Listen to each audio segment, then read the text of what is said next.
سلام دوستان، آقای روانشناس هستم. با موضوع پیش از ازدواج در خدمت شما هستیم.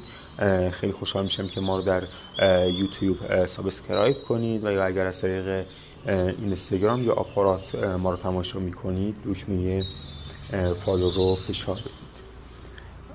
در بحث پیش از ازدواج یک مسئله مطرح هست: انتخاب ما چجوری باشه؟ انتخابمون آگاهانه باشه یا عاشقانه؟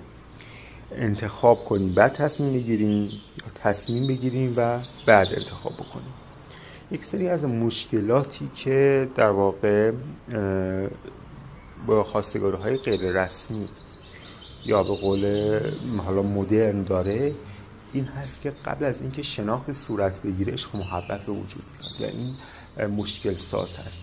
یعنی حالا دختر و پسر برای اینکه حالا شناخت نسبت به دیگر وارد کنن وارد یک رابطه میشن، اما چون این رابطه رو بلد نیستن، به جای اینکه وقت رو صرف شناخت دیگر کنن صرف عاشق شدن میکنن، علاقه‌مند شدن میکنن و به جای اینکه با چشم باز و با چشم ذهن و انتخاب آگاهانه صورت بگیره، با چشم بسته و در واقع عاشقانه این انتخاب رو انجام میدن. شما باید با کسی ازدواج بکنید که دلتون میگه دوستش داشته باشید، اما این دوست داشتنه باید یک پله به عقب برگردید و اول از دریچه عقل و دیدگاهتون نگاه کنید و ببینید که این فرد معیارهای شما رو اصلا داره یا نه،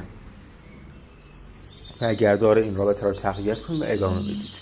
نباشه که شما معیارهای خودتون رو به خاطر طرف مقابل تغییر بدید و این تغییر دادن باعث بروز مشکلاتی میشه. اگر این عشق و علاقه یک پشتوانه عقلانی هم داشته باشه و بر اساس شناخت درست صورت گرفته باشه و حالا صرفاً به خاطر عشق آتشین این رابطه شکل نگرفته باشه، پایداری اون رابطه هم به مراتب بیشتر میشه. اما هرچی این عشق آتشین شدتش بیشتر باشه و در واقع عقل و ذهن کمتر در اون دخیل باشن، پشتوانه کمتری داره و احتمال اینکه به طلاق کشیده بشه بیشتر خواهد بود. انتخاب ما باید هر دوتا باشه، یعنی هم آگاهانه و هم عاشقانه باشه. اما اول آگاهانه باشه و پس از اینکه طرف مقابل اون ویژگی هایی رو که ما مد نظرمون هم هست داره، یک قدم به سمت انتخاب عاشقانه برداریم و اون موقع است که از طریق دل و دلدادگی باید اون رو انتخاب بکنیم. آقای روانشناس هستم. خیلی خوشحال میشم که ما رو سابسکرایب کنید.